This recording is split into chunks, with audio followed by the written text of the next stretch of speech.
Muy buenas noches a todos mis compañeros enfermeroblastos y a todo el público en general. El día de hoy vamos a revisar el tema de tuberculosis. De acuerdo con la OMS, aquí tenemos la definición de la tuberculosis.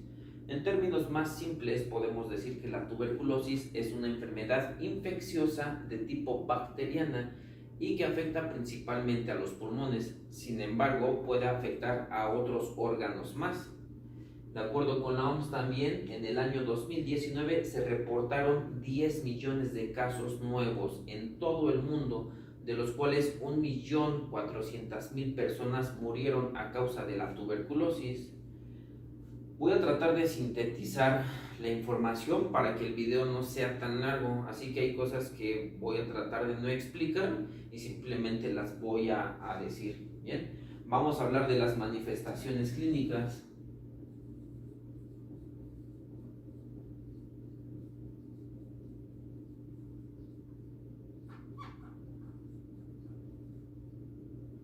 Una vez que encontremos a una persona infectada por el Mycobacterium tuberculosis, estas personas pueden presentar tos, dolor en el pecho, fiebre, sudoración nocturna, incluso también hemoptisis, que es la tos acompañada de sangre.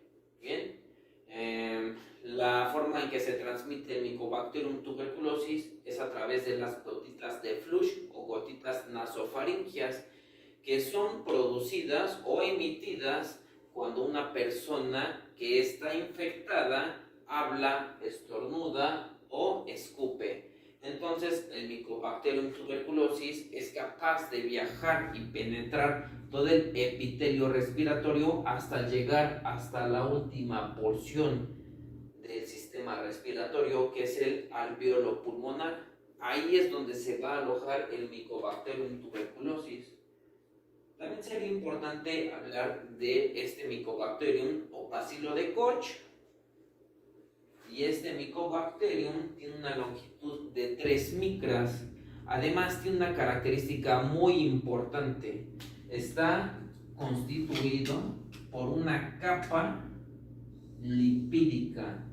Esta capa lipídica la va a hacer muy resistente. Además también está constituida por una capa de proteínas y una capa de polisacáridos. También estos Mycobacterium han desarrollado una estrategia para que se puedan proliferar de una manera más eficiente y además eso aumente su resistencia. A esto se le va a conocer como factor de cordones. Entonces, va a expresar ciertos cordones que va a hacer que más Mycobacterium se empiecen a enlazar, lo que va a fortalecer aún más la resistencia del Mycobacterium. A este factor de cordones se le conoce como triolasa 6,6 dimicolato. Bien, entonces una vez que tenemos aquí el Mycobacterium alojado en el alvéolo pulmonar, la primera interacción va a ser con el macrófago tisular. Como bien recordaremos, los macrófagos tienen la función de fagocitar, es decir, comer antígenos, cuerpos extraños, sustancias extrañas.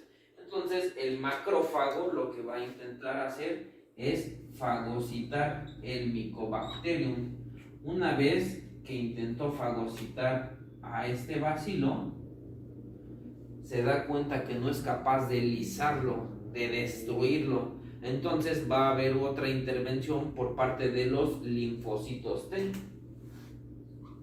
Entonces el macrófago tisular le va a presentar al linfocito T una porción del Mycobacterium. Entonces el linfocito T va a examinar esa porción del antígeno. Este antígeno lo voy a representar con color amarillo. Y entonces el linfocito T lo que va a hacer es examinar el antígeno y se da cuenta que la única forma de que pueda matar al Mycobacterium va a ser liberando interferón gamma.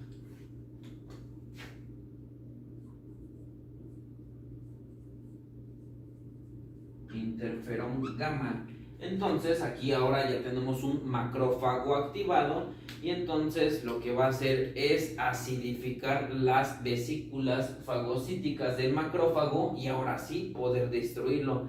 Pero en ciertas circunstancias el Mycobacterium tiene la capacidad de proliferar de una forma masiva y los macrófagos ya no pueden fagocitarla porque de por sí es muy difícil para ellos por esta capa lipídica que los hace aún más resistentes. Entonces el sistema inmunitario necesita implementar otra estrategia para acabar con estos Mycobacterium. Entonces lo que se necesita, aquí tenemos a muchos bacilos y los macrófagos lo que van a hacer es liberar quimiosinas y también factor de necrosis tumoral.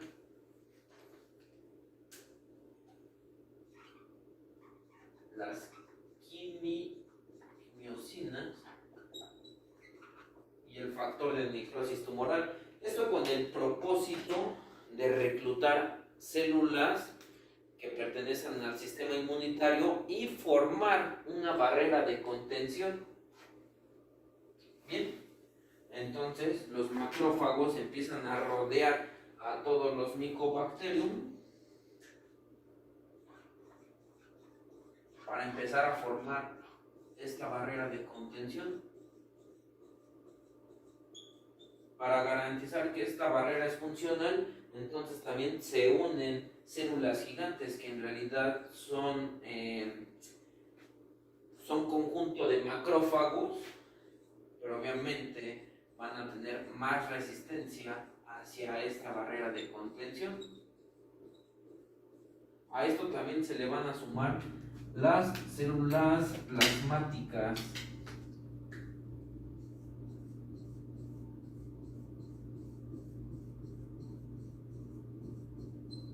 Y por último, para poder sellar nuestra barrera de contención, va a haber la participación de fibroblastos. Estos fibroblastos lo que van a hacer es formar una barrera de fibra de colágeno para ahora sí garantizar esta barrera de contención y de esta forma los micobacterios no puedan proliferar. Ahora, a esta estructura se le conoce como granuloma. Ahorita vamos a hablar un poquito acerca de lo que es el granuloma.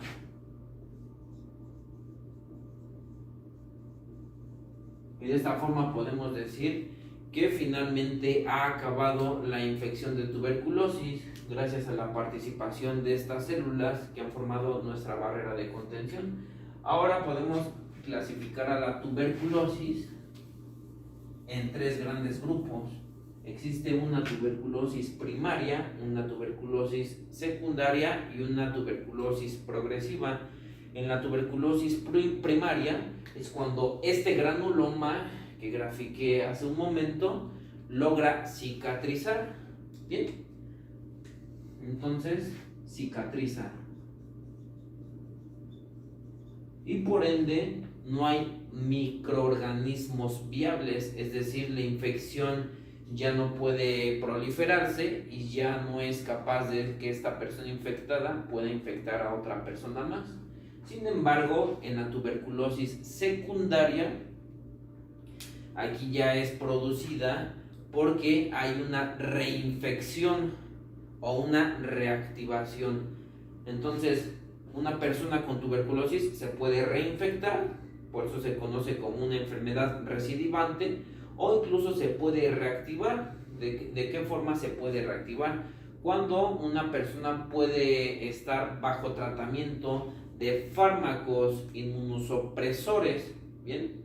O incluso cuando una persona está infectada por algún virus que hace que el sistema inmunológico se deprima. El ejemplo más claro es el VIH. Bien, y por último tenemos a la clasificación de la tuberculosis progresiva. A esta se le conoce también cuando el Mycobacterium es capaz de viajar en un vaso sanguíneo entonces se empieza a trasladar de todo el torrente sanguíneo y a afectar a otros órganos más. Este sería un tema muy extenso todavía más, y a esto se le conoce como tuberculosis miliar. Entonces aquí tenemos muchos tipos de tuberculosis. Tenemos tuberculosis ocular, tuberculosis genitourinaria, tuberculosis intestinal, tuberculosis ganglionar. Este tipo de tuberculosis meningia también se le conoce como tuberculosis extrapulmonar, y obviamente es la más peligrosa. Sin embargo, el porcentaje de tuberculosis progresiva es muy bajo. Se reportan alrededor del 5% de los casos solamente. La tuberculosis primaria es la que tiene una alta prevalencia de tuberculosis. Bien, ahora hablemos de el diagnóstico de la tuberculosis. ¿Cómo saber que una persona tiene tuberculosis?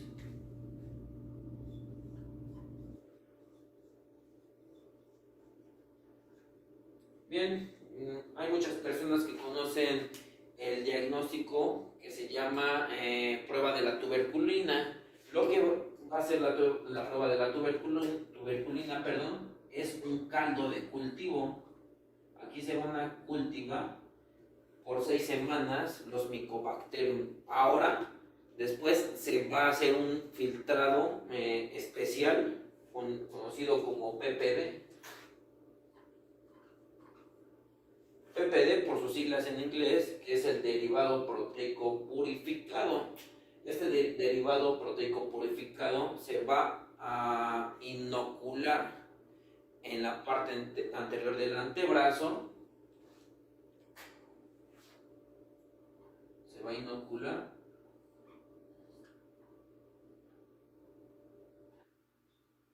Y la unidad de medida es en TU, que son unidades de tuberculina. Se van a administrar 5 unidades de tuberculina, y entonces lo que va a producir es una cutirreacción en las próximas de 24 a 72 horas.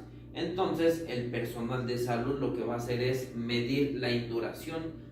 En la cutirreacción se va a producir una induración, entonces lo que se va a hacer posteriormente es medir el diámetro de la induración. Si la induración es mayor a los 10 milímetros, podemos decir que la persona es positiva, o también se le llama reactor positivo. Entonces esto explica que la persona está o estuvo expuesta a el Mycobacterium tuberculosis. De esta forma podemos diagnosticar que una persona tiene tuberculosis. Otra de las formas en las que se puede diagnosticar la tuberculosis es por medio de una radiografía. Bueno, en realidad no tengo la forma de cómo dibujar una radiografía, y para que se pueda graficar de una forma muy clara y se pueda entender. Pero hace rato hablamos de los granulomas, o también conocidas como foco de Kohn. Cuando tiene interacción con un ganglio, ahora se le va a llamar complejo de Kohn. Bien, y cuando logra cicatrizar o cuando se logra calcificar este granuloma que hace rato escribí, a eso se le va a conocer como complejo de Ranke.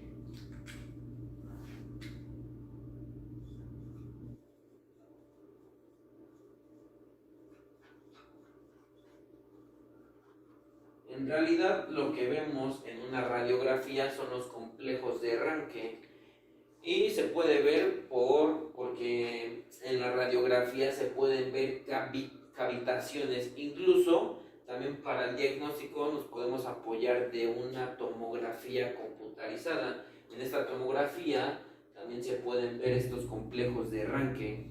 Bien. La profilaxis, o la forma de prevención de la tuberculosis, es una forma muy simple, que es la inmunización por la vacuna BCG. Esta vacuna BCG, que significa Bacillus de Calmette-Guerin, se aplica en los primeros días de vida, y se aplica de forma intradérmica, y solamente se aplica 0.1 mililitros de este biológico, y posteriormente es lo que nos va a producir esta cicatriz en nuestro brazo derecho. Bien.